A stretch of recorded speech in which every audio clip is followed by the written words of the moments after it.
katika familia ya Nabii Yaqubu alayhi salam.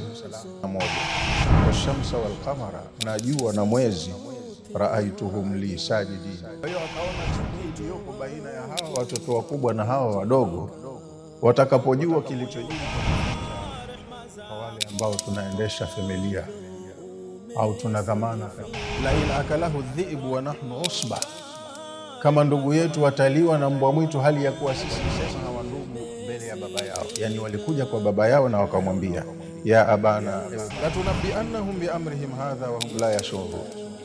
Huu mtihani, lakini huu hautakuwa na madhara kwako.